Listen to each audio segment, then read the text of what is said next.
Greetings. In this video, I am going to discuss learning the notes of the fretboard.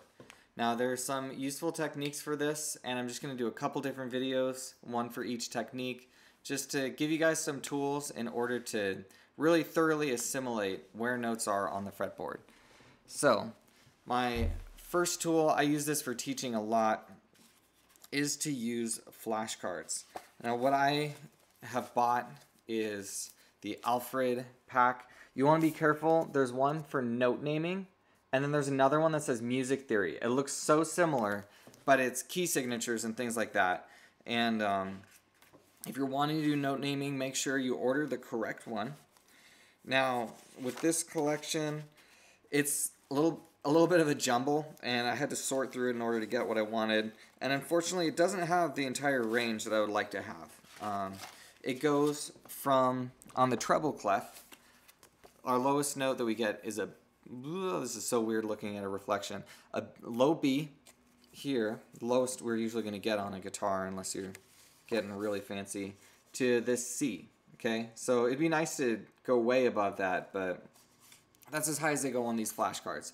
But for most purposes, you're going to be fine using this tool. I really like these because they're huge, and so if I'm working with a student, I can sit back and just hold it up and quiz them.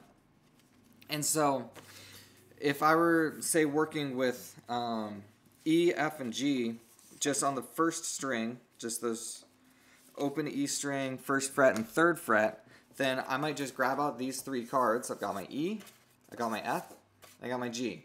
Now on the back of the card, there's a little indicator. I'm not going to hold it up because I don't know if the zoom will actually capture it. But we've got this little picture of what's on the other side. And so, let's make sure I'm doing this right. So if I hold this up, then I see that same thing really small on my side and I can identify it. Well, let's say you're practicing with your spouse and they can't read music either.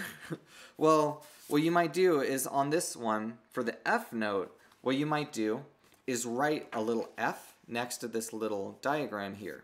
And then you hand these cards to your spouse and you say, quiz me on these, and they hold it up. And the best way to practice it is say it and play it, okay? So they hold it up and you would look at it and you would play an F and you would say F, or probably in the order that it's titled. I say it and then I play it. So I say F and then I play it. This is very, very valuable because as we get deeper into the music, we need to know which note is which, because we're going to have key signatures where it'll indicate that every F is an F sharp. Now, if I know that and I know which notes are Fs, then no problem. But if I've just memorized this symbol refers to this spot on the fretboard, then I'm really in trouble. So it's very, very important to really memorize what are the note names.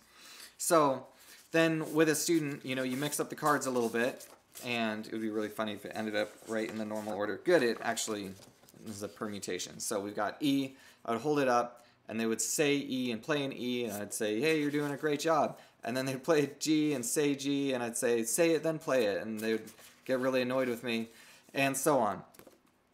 Really, really useful tool. This is great because let's say you're working through the Christopher Parkening method, and it starts out with E, F, G. After we go through all the open strings, then we have this page where E, F, G, and all of a sudden, okay, things are getting a little harder. Well, then you get on to B, C, D on the next string. Okay, so those by themselves, not so bad, but all of a sudden B, C, D, E, F, G all together. Well, you could take B, C, D and then add one of that other group, or vice versa. So you start to you can really grade the difficulty of identifying the notes. And just daily practice is going to get you to just suck up this information so quickly. And if you just play it like it's a game and enjoy it and just do it regularly for a small amount of time, it's going to really assimilate quickly and help your reading very, very efficiently. So, very effective tool for learning notes. I strongly encourage you to get some music flashcards, music note flashcards, and practice that. If you're a teacher, then I would encourage you to use it with your students. It's been the most effective tool I've had to help them learn, especially for beginners. So, give it a try. In the next video, I will be talking about just memorizing the notes in the first position. Thank you and God bless.